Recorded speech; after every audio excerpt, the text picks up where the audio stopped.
let me ask you people, and before I eat you all, I gotta ask you something. If you had a Mogwai, what would you do with it? That's right. Another movie is Gremlins. I'm not gonna lie, this movie is just fun, silly, but in a good way. Really, really good, and I just love everything about it. Technically, I love the sequel more than that. I'll get to that in a bit. Anyway, this movie's awesome. I really loved it. Did Gizmo but I do like the sequel better. You'll understand why. Okay. Anyway, what's the movie about? Well, it's about this teenage boy named Billy, who gets an early Christmas present from his father. But apparently, the reason why it was so early is because, surprise, he got him a living creature as a present. And since creatures don't live in boxes for God knows how long without food or water. I mean, technically. Anyway, what he got him was no ordinary creature. No, these creatures are one mysterious things.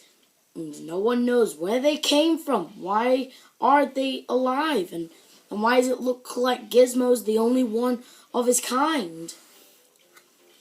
And he got him a Mogwai. A strange creature that no one knows where they came, who they are, or where they came from. Where did they come from? No one knows. There are free. Now you might be thinking, "Oh, he looks so cute," and I can definitely agree with you on that. Mogwais are so adorable. I really love Gizmo. He's just so cute. You know what? I seriously wish we had Mogwais in real life. Am I right? It would be so cute. But sadly, due to the act of the free rules, because there are free rules to taking care of a Mogwai. 1, no bright lights, especially sunlight. Sunlight will kill him. And that's probably why he's the last of his kind. And 2, no water, because they'll multiply. That got me thinking. Whatever, and this is the most important rule.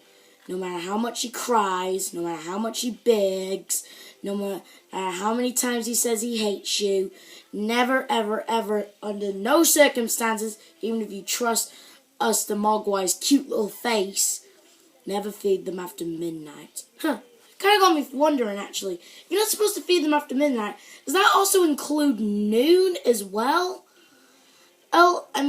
We're not supposed to feed Mogwais after 12, so that also includes Oons in the afternoon? Whatever. Good thing Gizmo's a total stickler for those rules. Well, I really like Gizmo. He's one of the cutest ones, but sadly those rules get broken. And him multiplying, and then Billy accidentally feeding one of them after midnight, Well, technically, he fed all 5 of them. Yeah, 5 of them multiplied it. But that was not Billy's fault.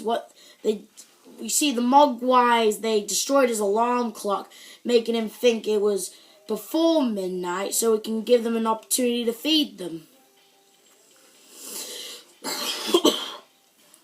Anyway, so yeah. Yeah, but apparently what happens is, when they get fed after midnight, they transform. They go into these weird cocoon things and turn into, you guessed it, gremlins. Creepy little green dudes who like to go around causing mischief. And there's something I never understood. When they were in this bar, they drank a lot of beer. I mean, seriously.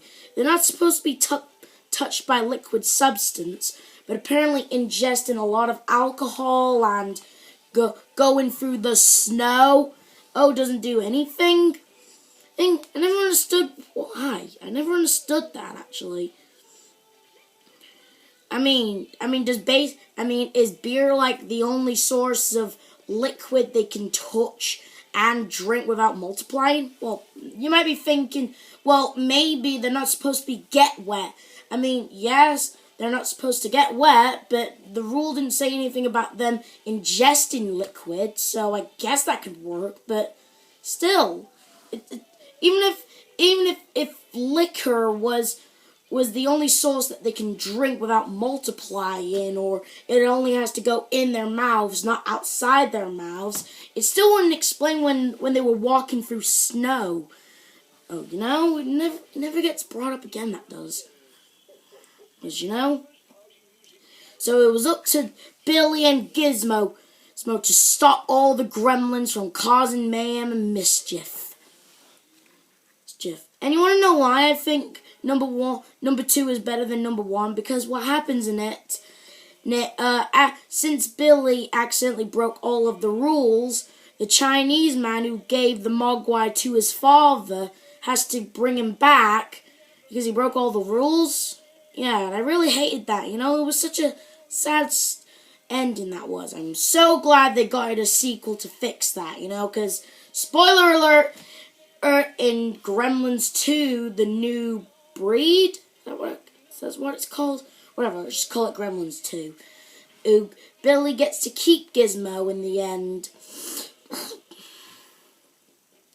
Because, it was really cute. Personally, if I had a Mogwai, I would make sure I would feed it every 5 o'clock. That means, no wait, hang on.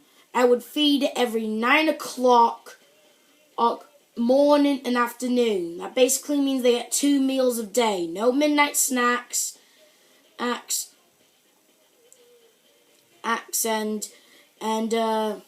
make sure they wear sunglasses to protect their eyes from bright lights. Because I am kind of a light guy. Anyway, plus, the rules never said anything about Gizmo wearing sunglasses to protect his eyes. So maybe that'll protect him. I mean, we use sunglasses to cover our eyes from the sun, so maybe it could work for Gizmo. I don't know. Whatever, that's only if Mogwais are real, so, And what else is there? I think that's basically really. I mean, we talked about the villain. Oh wait, yeah, the villain Stripe. He's basically like Loki, but not as human, and he's like Loki, god of mischief, but instead of being human and having an explanation of being a mischievous little guy, he's just being mischievous for the sake of being mischievous. I mean, personally, if I had a Mogwai that would refuse to behave, I would pick him up and say, "Listen to me, mister, I'm not rewarding this behavior." Yeah, that's how I would train a Mogwai. Why? Plus, I kind of feel bad for that Mogwai that was in the science room. The one that Billy took over to his science teacher, and I kind of feel bad for it. I mean, I don't think that one was really evil. What? Why? Alright. Point is, I feel bad for him because he did a lot of experiments without giving any rewards. Personally, if I had to do an experiment on a Mogwai, I would at least give it a little reward like, there you go, you could do all of life's work. You can get whatever you want as long as you're doing what you're told. Give it a little reward, but no, he never did that to him. He just tortured him. And, I mean, personally, if you were tortured by a guy that was doing mean experiments to you and didn't give you a reward for taking it like a brave boy, you would totally want to get a little vengeance. Anyway, this is the part of the video where I tell you to like, subscribe, and have a happy holidays. And I'll talk to you again next time. Bye!